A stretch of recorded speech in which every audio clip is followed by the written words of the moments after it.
Welcome to the Iron Self podcast, where we jump into health, fitness, mindset, and becoming the best version of yourself. Today with your hosts, Mike and Kayla Minion. Hey guys, welcome back to the Iron Self podcast. Episode number 7. So today we are talking recovery. And we don't mean like laying on a beach, sipping Mai Tais in the sun. I mean, that is a good That time. is a form of recovery as well. It is a form of recovery, but it is not the recovery that we're getting on a regular basis. So let's start. What is the purpose of recovery, Mike? Recovery is to recover. No, it's to get yourself out of a sympathetic nervous system tone back into a parasympathetic or rest and digesting state for your body. So whenever we do something strenuous or crazy, we have this nervous system response in our body from the autonomic nervous system that you can either have the sympathetic nervous system, which is like stress. This is fight, flight, freeze. Yeah, so that could be anything from working out to speaking in front of a camera to basically anything. In the olden days, it was running from a Tyrannosaurus Rex. And now it's just the amount of paperwork your boss puts on your desk. So anything that causes stress, though, is that sympathetic nervous system response. Today, we're talking more training, so we'll go with training. But and then the parasympathetic response or parasympathetic tone is when we come out of that sympathetic tone and we rest and digest. That's when your body gets to repair and restore its systems. Relaxation response. Deep breaths. So there's 3 main pillars here that we've identified for recovery. They are sleep, nutrition, and training. And let's be honest, before we jump into any of these, there's probably 1.5 that most people prioritize, right? And I'm going to say 1.5 because if you either are prioritizing your food or you're prioritizing your training, and you're probably half-assing the other one. Except me. I love sleep. But nobody's prioritizing all 3, and that is really the unfortunate part, is because we want all 3 together in order to get the best result from our recovery and the best results from our training and our nutrition. So again, the big takeaway to start with here is that if you're not recovering, it doesn't matter how hard you train, your body isn't going to get the adaptations that you want.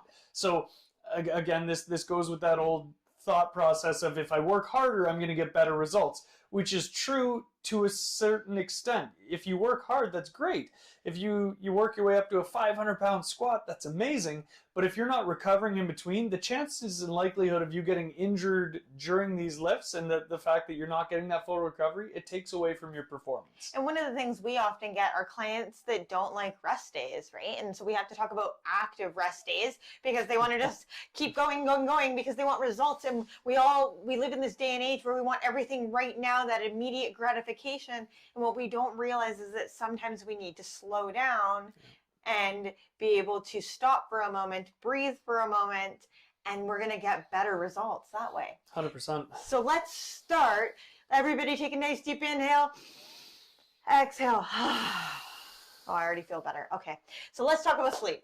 Sleep is something that we often don't prioritize. What is the optimum amount of sleep that we need, Mike? So it does vary from person to person, but in general, most studies say between 6 and 8 hours sleep is kind of that sweet spot for sleep. Now, there's a lot of caveats to that, but in general, broad spectrum, 6 to 8 hours is what is recommended. And we always recommend to people, you want to look at your circadian rhythm or the cycle which your body follows or flows. It's really hard when you work shift work to really work within that circadian rhythm. But ideally, circadian rhythm is rising and falling with the sun. So we wake with the sun and we sleep with the sun. And there's so many caveats to that because if you live in the north, the sun's out late during the summertime. And if you live more southern, then the sun maybe sets a little bit earlier in the wintertime. So, I mean, there is that caveat. If you work shift work, it's not always the most ideal situation, but rising and falling at similar times throughout the day is really what is ideal and optimal.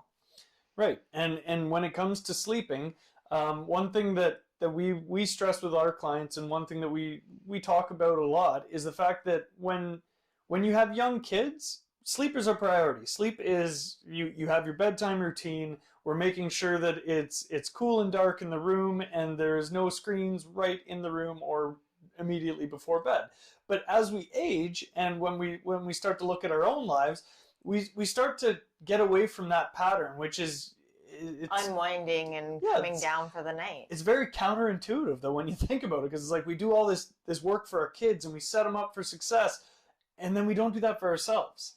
And blue light really does affect our sleep, and we don't realize, right? And so blue light is the light that you're getting from your screens, your devices, those kinds of things.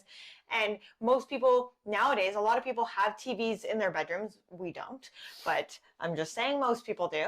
Most people have TVs in their bedrooms, or they're looking on their cell phone, they're reading, they're scrolling social media, whatever that is, right before bed, versus maybe reading a book, having a conversation with a family member or friend, or whatever it is that kind of winds you down, meditating, breathing, yoga, whatever that is, right before you go to bed.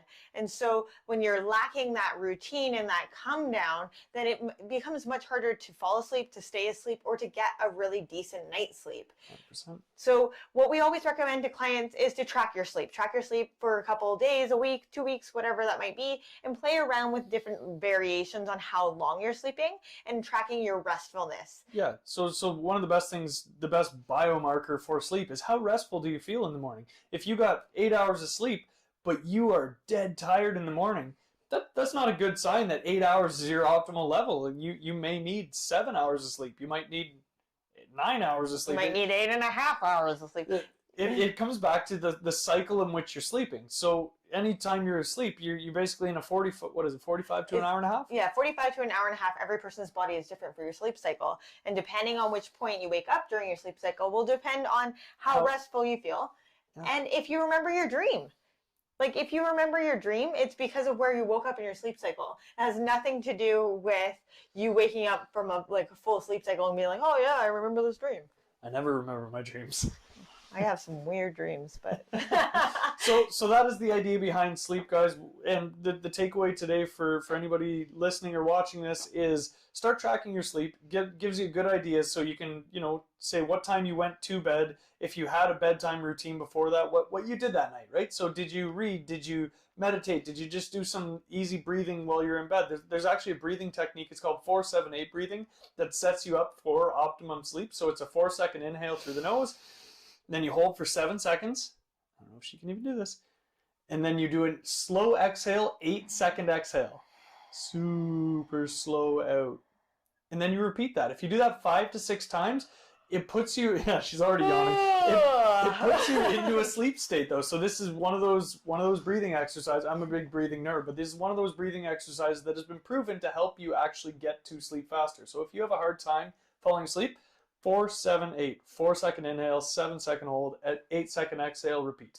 And just nerd fact, you can't actually yawn in a stressed state. So if you're yawning, you know that you're in a relaxed state. Ooh, another nerd fact. For anybody who says that they want to catch up on sleep, that is absolute load of BS. You actually can't bank or catch up on sleep. Whoa, Mike. So if I go out on the weekend and I only get 4 hours of sleep, you're telling me I can't sleep half the day the next day and make up for all the sleep I didn't get? Unfortunately not. What? Just like if back when I was on shift work, it's like if you know that you're going to be working a 12 or 14-hour night shift, you can't sleep more the night before because you're like, no, I'm not going to get the sleep then, so I'm just going to get extra before. It doesn't work like that, unfortunately. Oh, man. Hey, my dreams have been crushed. Right? The worst ever. So now we're going to jump on from sleep into number 2. Nutrition. My nutrition guru is going to walk you through all the ins and outs and do's and don'ts. Do eat protein. Protein is king all day, every day. Whether you're a vegetarian or a meatitarian, it doesn't matter what kind of a tarian you are, you should be prioritizing protein for the protein synthesis or for recovery. Protein is one of the nutrients that your body is least likely to store, and it uses it for most of the repair within your body and in your muscles. Growing hair, growing nails, having nice strong bones and teeth. There's so much that goes into having an adequate supply of protein in your body. So we always do suggest you're looking at about 1 pound per pound, or 1 gram. Oh my gosh, 1 pound. 1 gram per pound of lean mass in your body. And if you don't know how much lean mass you are, definitely get some skin fold calipers out, figure out your body fat percentage, and you'll get a rough idea on the amount of lean mass that you have. The other thing that you want to prioritize is whatever the fuel is for your body. So most people, your fuel is carbohydrates. If you are in ketosis, I'm not saying on a ketogenic diet, I'm saying you're legitimately in ketosis. Two very different things. Very different. Okay, but we'll jump into that one. No, you should go back and listen to the episode on dieting. But anyways, if you're legit in ketosis, then your primary fuel source is fat. So then you're prioritizing fat in the diet as well. So either carbohydrates or fats, depending on what your main fuel source is the other thing that you want to prioritize so that your body has enough energy to help with that repair and for whatever the next demand that you have of it is. So something to do with that, just because I work with athletes and I wanted to put this out there, is the amount of undereating that goes on with higher level athletes is absolutely insane because they're working so hard. Now, I'm not talking about like your kid that's going out to play house league hockey. He has one practice, he or she has one practice and one game per week, and outside of that, they're living a fairly sedentary life. They're probably not undereating like crazy, but I'm talking about the high level athletes that are on the ice or on the field 5 days a week for practice, plus 3 games, plus a tournament every other weekend. These athletes are, in general, undereating by at least 1,000 to 2,000 calories. Or overeating on the inflammatory foods. Or so just eating like garbage. Gorging on McDonald's because they're on the run. Because they're on the road. So this, it takes some planning, and it does take some, well, it takes some planning. That's the big thing. It's important planning. Yeah, so again, if you are a high level athlete and you need to recover, you need to eat enough calories for your body to recover. So again, prioritizing that protein. And for high level athletes, again, it's probably going to be higher than a gram per pound of lean mass because you're going to require it with the amount of work you're doing. And then either if you're a keto athlete, then you're going to be eating a hell of a lot of fat. And if you are eating whole food diet, then the amount of carbohydrates you eat are going to be absolutely ridiculous because your body needs it. Okay, so we got nutrition. We're going to jump in to supplementation because supplementation goes hand in hand with nutrition, and I just feel so strongly about it. Now, the very first thing that we're going to address is sports drinks because they are a supplement that we often see, especially in high-level sports, and a lot actually nowadays with youth sports. Like we're seeing so much Gatorade, Powerade, and those electrolyte drinks like vitamin waters and all that kind of, I'm going to call it jazzy stuff. So the reality is, unless... You know the jazz hands that I did with the jazzy stuff? Okay. The reality is, if you are this is going to be a bad term, but like a lower level athlete, if you're not playing a crazy intensity and in the heat, and you're not in the heat, like if you are playing hockey twice a week, you don't need Gatorade. If you're out in the heat and you're running a marathon, you might need some Gatorade. See, the big thing is, if you look at a Gatorade, like one of those G2s, and you look at the actual calories in it, 90% of the calories in that come from sugar. But you can get the 0 ones now. You can get the 0 ones. But I'm saying most people don't get the 0 ones. Most people get the ones that have 58 grams of sugar per, bottle of Gatorade, which is insane. You're just feeding your kid a ton of sugar and being like, go, energy, woo! Yeah, then they get that crash, right? But really what they're doing for the Gatorade, for most part, people believe, okay, I need these electrolytes, like potassium, magnesium, and sodium. Again, if you're running a race in the desert, or if you're this summer in Alberta when it was 40 degrees and you're going to be running around playing soccer, you might need that. But average... don't need that. But for the average person, if you're eating a fairly healthy diet and you're eating consistently, you probably don't need to replenish the electrolytes. And most people are getting enough sodium in their diet anyways. Especially like if you're buying bottled water. A lot of people don't realize that a lot of bottled water has sodium in it. That's why you get puffy from them. I call them sausage fingers. Like if I buy like bottled water, I get sausage fingers. Nestle Pure Life. Sausage fingers. I guess, yeah, I can't drink fast enough. I get sausage fingers. Hashtag Nestle Pure Life. Okay, so we kind of jumped down the Gatorade, Powerade rabbit hole.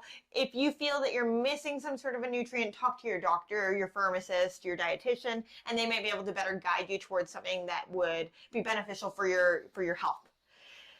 So we are going to look at EAAs, or essential amino acids. We have 2 different kinds. We have essential amino acids and we have branched chain amino acids. Branched chain amino acids are Your body produces them naturally, and they are found abundantly in our diet for the most part. Yeah, branched chain amino acids are something that our body has like a little pool of at all times. They're the building blocks of protein, but we can produce them. Old science, if you were to go back in time 6 to 8 years ago, branched chain amino acids were this thing that was just coming out, and they were like, we need to consume these because our body doesn't get them in natural amounts and blah, blah, blah. And now with new science, they're realizing you actually do get these in a sufficient amount, generally with a good diet and your natural pools. Yes, unless you're starving. Unless you're starving.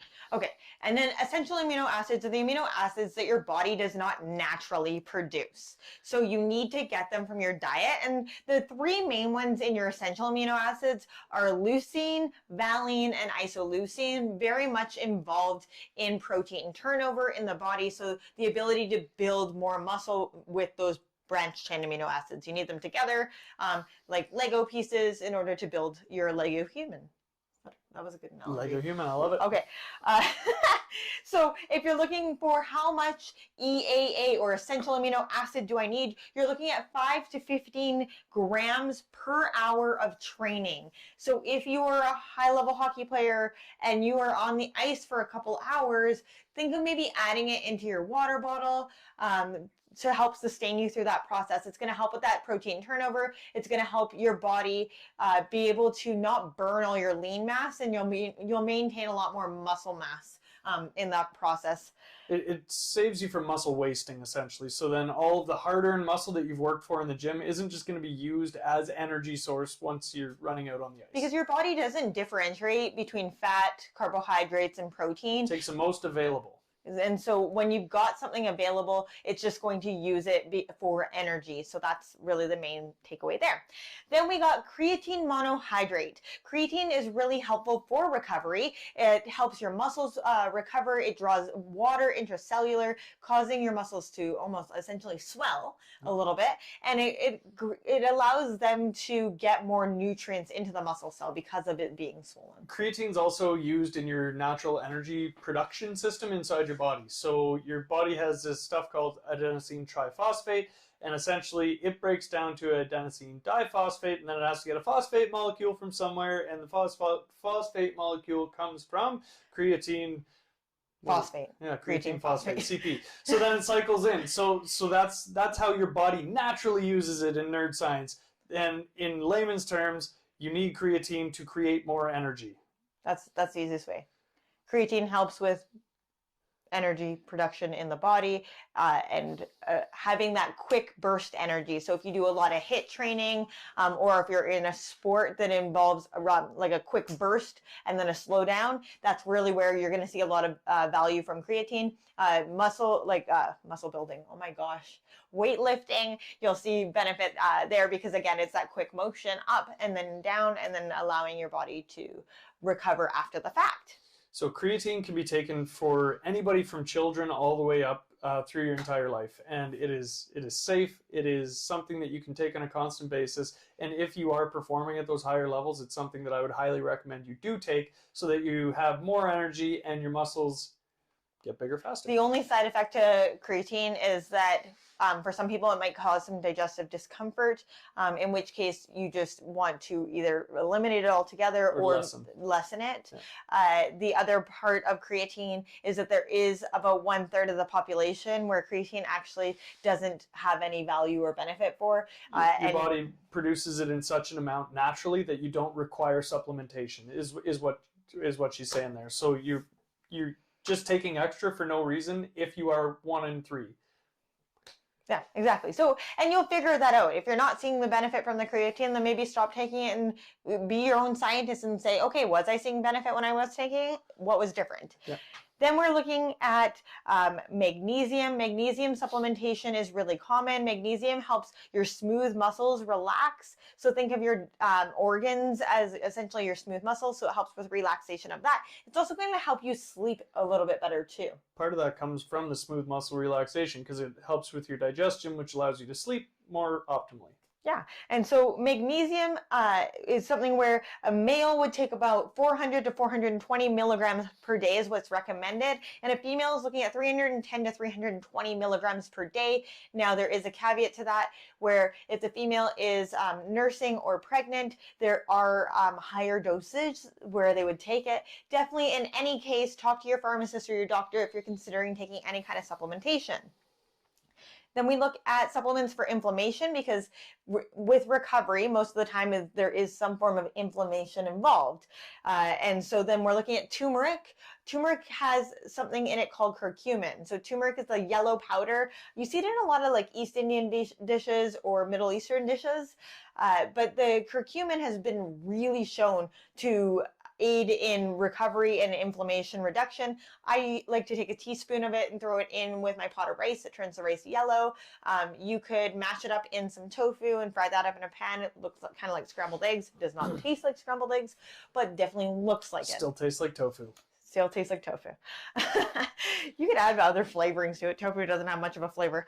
Then you're looking at ginger. Ginger is great for especially digestive inflammation. But when like illness kind of like bonds to inflammation. So if you've got any amount of inflammation in your body, you want to try and reduce that, and you'll also reduce any kind of illness that you bring on as well. And so if anyone in our household tends to start to feel a little bit under the weather, we often have these things called ginger chews. They are from Gravel being the brand, but there is no like anti-nauseant in it. Okay, Gravel just happens to be the brand. You can get them in pill form, you can get them in chewable form. We use the chewable form, and all it is ginger oil or extract that's been put into this little ginger chew, and it helps boost that immune system and reduce inflammation in the body. Then you're looking at propane and bromelain. They are your protein digestive enzymes. They are found naturally occurring in papaya and pineapple. So you can take them in supplement form to help digest the protein, because protein often will increase inflammation in the body. It's just part of our body's natural response. Our body has a hard time digesting lots of like meat proteins, things like that, well, proteins in general. So again, a lot of people that take higher doses of protein are used to taking food enzymes, like enzymes that help break down the food anyways. These are just natural forms of that. And so you can either take them directly from the fruit themselves, or you can take them in supplementation form. The other one for there's two more for inflammation. You're looking at MSM. Now, I cannot say the whole giant word, so the acronym is MSM. Sulfur. It's sulfur, yes. It's a sulfur compound that you would naturally find in onions and garlic. It helps to kind of, I want to say almost like balance out the body, if that makes sense.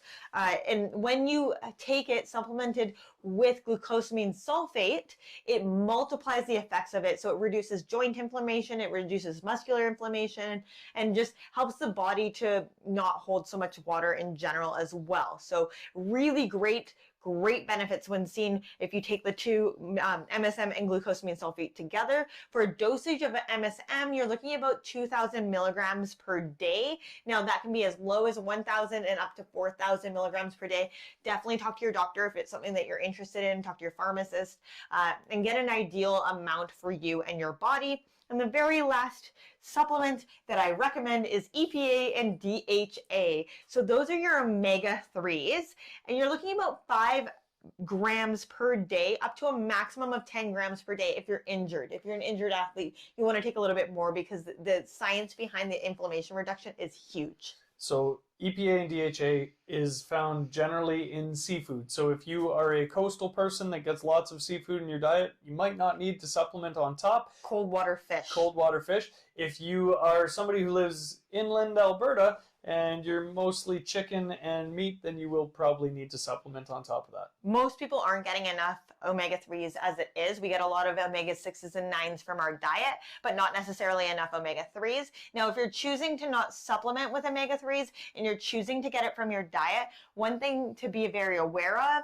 is the difference between wild versus farmed fish. So wild fish tend to eat a lot of algae, which is why they have the omega-3s, whereas farmed fish get fed a lot of corn, and so they really have maybe what was the stat? 20% of the amount of omega-3s that you would get from a wild fish. So just something to be very aware of when it comes to the omega-3 component, if that's why you're eating that fish specifically. And that's essentially, oh, my other tip, my tip with the omega-3. If you're going to take your fish oil, I like to take it in pill form because I've tried the oil form and it doesn't seem to matter what oil form it is. I can't get over the oil texture. Thing. Yeah, it's a consistency thing. But if you're going to take it in pill form, take it right before you go to bed because then you don't end up with those fish burps. Well, you still do, but at least you're only waking up your partner at night with fish burps instead of tasting them You're yourself. asleep. You don't have to spend the entire day like burping up krill oil or something like that. Oh. Awesome tip. All right. The last thing that we're going to touch on today for recovery is going to be your actual training. So training age, your training recovery. So what do I mean by training age? Training age is how long you've been training, how often you train, and how adapt you are with your muscles, how that mind-muscle connection is, right? So as far as your programming goes, when you're training, it's really dependent on, like, think if you're going to train your legs. You're going to do heavy squats. If you do heavy squats 4 days in a row, the amount of pain and the amount of you're not going to get the adaptation that you're looking for. You won't get recovery, right? So the whole idea behind exercise is break down the muscle tissue, rest, and allow the muscles to recover bigger. That's literally the whole premise behind it. Behind progressive overload is injure muscle repairs, muscle grows bigger, you are stronger. So we look at the FIT principle, frequency, intensity, time, and type when it comes to programming to make sure that we're really adjusting those things to get the program optimal for you and your goals. So some other things that you got to think about as far as recovery goes is how you set up for training. So some people hate the warm-up phase. They don't want to warm up at all. They just want to get in the gym, hammer out a workout, or they run on a treadmill for 3 minutes and then they start their workout. So a big thing here is actually getting the muscles that you're going to be using warmed up. Running on a treadmill is great for your cardiovascular, or if you're going to be doing a sprint training or something like that. Sure, running on a treadmill is great. If you're going to be doing heavy squats, you want to do a squat pattern for a warm-up. If you're going to be doing heavy deadlifts, you want to break at the hips for a warm-up. You want to get your legs swinging so that you're activating your hamstrings while you are doing your warm-up. Similarly for upper body, you want to move your upper body. The muscles that you are going to be working, you want to move. You don't want to come into a workout cold. The biggest thing that we always say to our clients is go through a full range of motion through all your joints, because it's not just about the muscles needing to warm up. It's about your tendons, your ligaments, the synovial fluid in your joints. There's a whole bunch of things that have to come along with that. And the outside of that is from warm up, you need to cool down. You can't just finish your workout and just be done with it. I mean, I'll be honest, I'm very guilty of that because it's like, okay, my workout's done. I got to run out and go do whatever it is with the kids.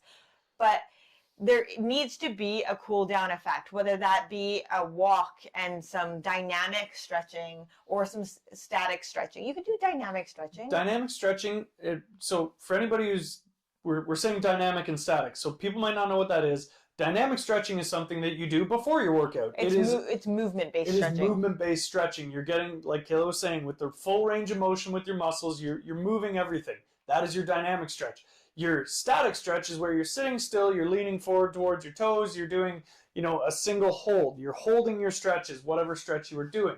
So generally, dynamic stretches are meant for before your workout and static stretches are meant for after your workout. That's not to say that you can't do dynamic after your workout. I see that side glance.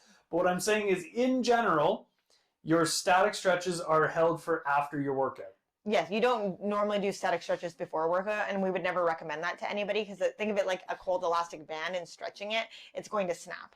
So even if it doesn't snap, you actually reduce performance by between 20 and 30% by doing static stretches before your event. Okay, so along with training recovery, we're looking at active recovery. So we talked about programming, we've talked about warm-ups and cool-downs.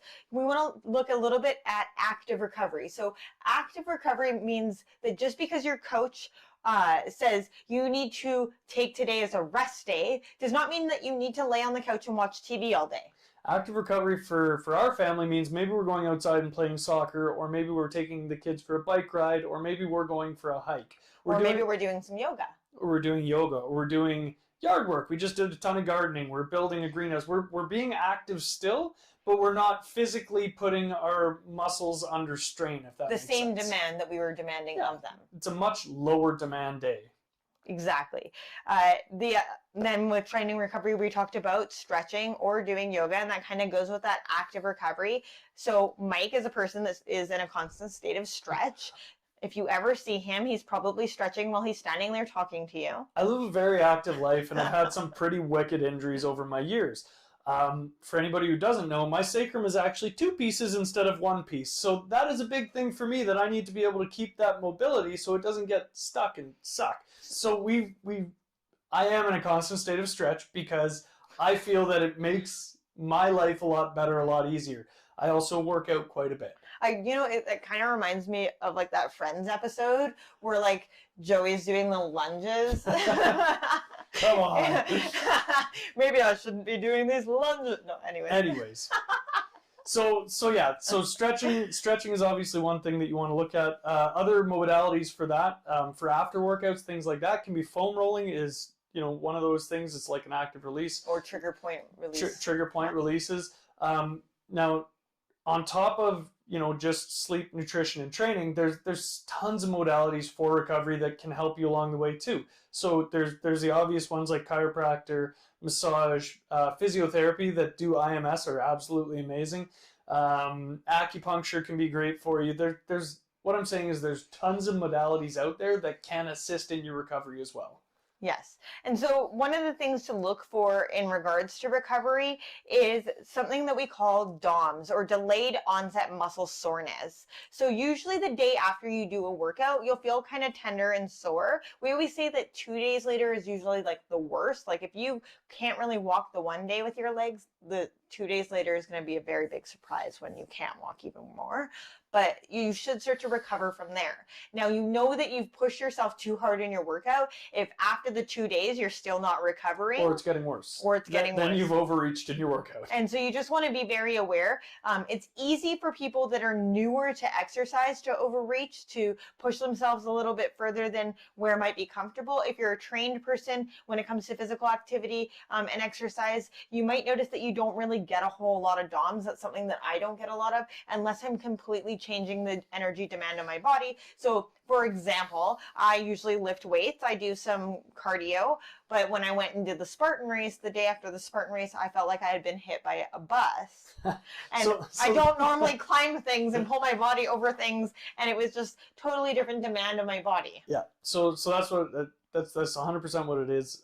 Even if you're in the gym and you're used to doing, like hypertrophy work, you're doing 3 to 4 sets of that 8 to 12 reps, and then you switch from that to like more of a dynamic workout where you're trying to get like a metabolic phase going. So you're maybe decreasing the weights, but you're adding in like jump squats and you're adding in different demands on your body. Then you're gonna feel again like a truck just ran you over out of nowhere, and you'll be like, oh, but I haven't been sore forever, and now I'm so sore. Well, it's because you're making your body do something it hasn't done before. It's adapting. Yeah. Essentially, it's that adaptation that's causing the soreness and the stiffness. So fun thing about adaptation is actually, I'm just going to have a little brief touch on heart rate variability. So everybody has their trackers these days, whether it's like the Polar Strap or the Oura Ring or the Whoop Band. There's a million ways people... Or their Fitbit. Or their Fitbits. There's a million ways that people track their heart rates nowadays, which is absolutely fantastic. Now, if your device has the ability to track your heart rate variability, or if you have a chest strap, what I'll say is you can download an app called the Elite HRV app, and then it'll track what's called heart rate variability. So what it does is it basically senses when you're in a parasympathetic or a sympathetic tone, and the changes between your heart rate and how quickly you adapt to these things. So it's said that a higher heart rate variability is a good thing because that means that your heart can change from heavy to light demand, and it's all based on frequency and demand, essentially. Stress and de-stress. Stress and de-stress, yeah. How quickly and efficiently you get from a stress state to a non-stress state, and so on and so forth. But it actually has been shown to be able to view kind of a training window for yourself. So if you wear it during your sleep and you wake up in the morning and your HRV is tanked, if it's still down low, that's a good biomarker to tell you, hey, maybe I actually need to take a rest day today. Whereas if you wake up and your HRV is where it normally sits, and again, normal is subjective because some people's heart rate variability will be lower than other people's, and that's totally normal. But it's subjective to how well you normally repair and recover, and it's a good biomarker of whether you should train hard that day, essentially.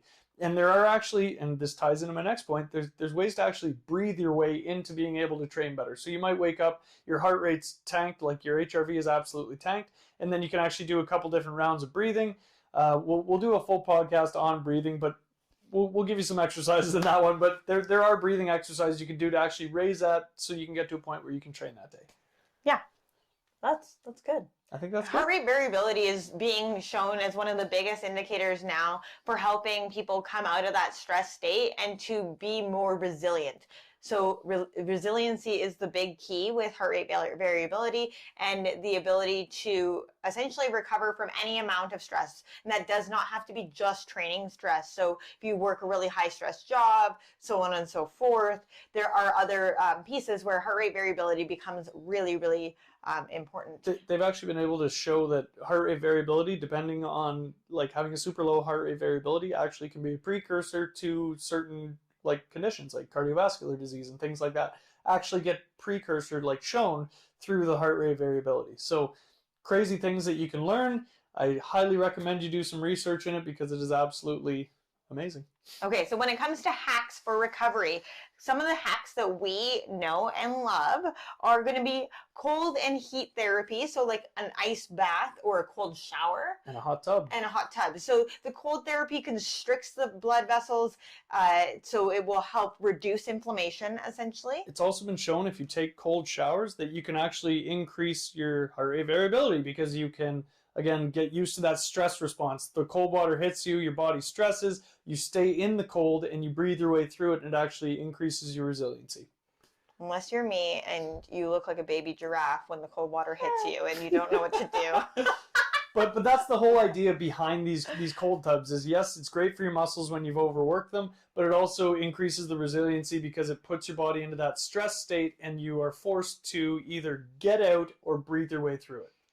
Hot therapy, that's my jam. That's I am baby. a lizard. Like, put me in the hot sun, the hot tub, whatever it is. But as long hot as tubs, it's hot. saunas, steam rooms, things like that, where you are in that heat, is shown to be very useful. It's relaxation.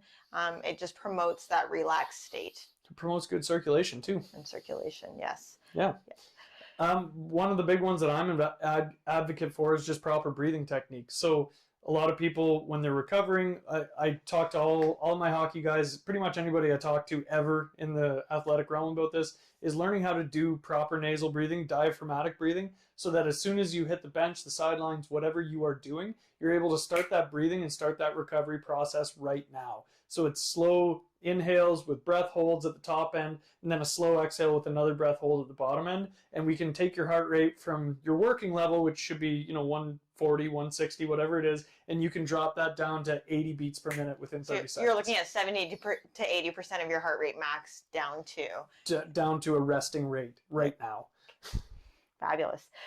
Then lots of people use Epsom salts, and really Epsom salts are a salt with magnesium sulfate attached to it, and that promotes that smooth muscle relaxation. Just when we were talking about magnesium as a supplement form, this would be almost magnesium as an external supplement form, so it does create that relaxation response in the body. So it is something that you could add to a warm bath, or you could put it in your hot tub. Those are kind of don't take like regular Epsom salts and put them in your hot tub though. You need to get like special design ones for the hot tub, but that's a totally different topic. And then magnesium, just taking it as a supplement form will help as well. 100%. So those are our main hacks when it comes to recovery. Perfect. So again, quick recap: sleep well, sleep often, love your sleep, eat well, eat often, Eat protein. eat your proteins, Eat your main fuel source. energy source, whatever that be, Train. and then train. And program accordingly. Take your recovery as you need it. Stretch lots. Warm up. Cool down. Take rest days. For all these people out there that work 7 days a week of heavy lifting and they wonder why they're injured every 3 weeks, 4 weeks, and then they're out of the game for 2 weeks, and then they get back and then they do the same thing over and over again. Take your rest days. work your ass off. I'm not saying don't work, but what I am saying is if you don't take those rest days, they're going to catch up to you. Even if you're 25 right now and you're bulletproof, by the time you're 30 and you're not taking those rest days, your body's going to break down. You're going to need those rest days, guys. Totally. So if you loved today's episode and you found value in the information that we provided, please share it with someone that you think could benefit from it. Share it with a family member, a loved one. Share it on your social media. Reach out to us if you have any questions, comments, concerns. We'd love to hear them. Have a great day, guys. Hope you guys are loving the podcast. Take care. Bye for now.